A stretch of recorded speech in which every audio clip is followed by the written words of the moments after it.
বিসমিল্লাহির রহমানির রহিম।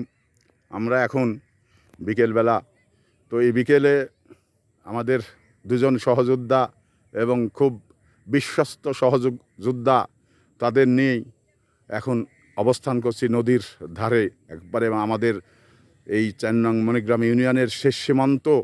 তো এই সীমান্তটি এলাকা কিন্তু মণিগ্রাম ইউনিয়নের ভিতরেই অবস্থিত। তো সেদিকে মানে ঘোরার জন্যে বা বেড়ানোর জন্যেই এই বিকেলবেলাটা আসলে খুব সুন্দর, মানে প্রত্যেকটি মানুষেরই মানে সুযোগ থাকে বেড়ানোর এবং ঘোরার। তো সেই ধারাবাহিকতা রক্ষা করেই আমরা কিন্তু নদীর ধারে বেড়াতে এসেছি। তো দেখতে পাচ্ছেন আমার এক পাশে রয়েছেন আমার 14 স্নেহের ভাই নূর হোসেন টুটুল ভাই, এপারে রয়েছেন আমারই আর এক সহযোদ্ধা এবং খুব বিশ্বস্ত জাহাঙ্গীর হোসেন জাহাঙ্গীর ভাই। তো আসলেই আমি আপনি সবাই মানে কেউ না কেউ কারো না কারো উপরে বিশ্বাস করে, কারো না কারো সাথে সঙ্গ দিয়ে আর জন্যেই সময় ব্যয় করে বা সময় অতিবাহিত করে। তো সেই নিয়েই আমরা কিন্তু এখন মানে বেড়ানোর জন্যে আসছি। তো দেখতে পাচ্ছেন যে নদীর ধারে আমরা কিন্তু মানে যে পাছনে যে কাইশি বাদি রয়েছেন সেটা বেঁধে রয়েছেন। এবারে আরেকটা জিনিস আমি আপনাদের দেখানোর চেষ্টা করছি, সেটা হলো যে এই যে আমাদের যে পাছনে যে নদী, মানে একেবারে নদী, সেই নদীর দৃশ্যটাও কিন্তু আমি আপনাদের দেখানোর জন্যে মানে চেষ্টা করে যাচ্ছি। দেখতে পাচ্ছেন যে সারি সারি নৌকা বাঁধা রয়েছেন, এই তারা মাছ মেরে জীবিকা নির্বাহ করার জন্যে তারা কিন্তু রয়েছেন।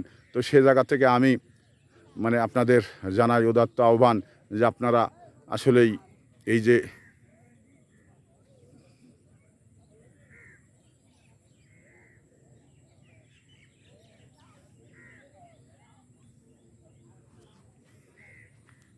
এভাবে হয়তো ছবিটা ভালো করে এভাবে ভালো, এইভাবে ভালো।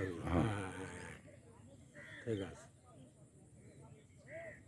বাস এই সুন্দর।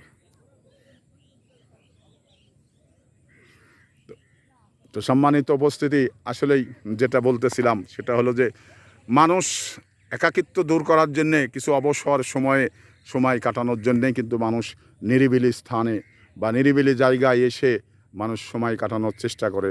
তো সেই ধারাবাহিকতায় আমি আমার দুজন সঙ্গী নিয়ে এবং সহযোদ্ধা নিয়ে এবং বিশ্বস্ত যোদ্ধা আমার দুজন দুপাশে রয়েছেন, আমি নিরিবিলি সময় মানে কাটানোর জন্যেই আমি নদীর ধারে এসেছি। আবারও কখনো আপনাদের সঙ্গে দেখা হবে।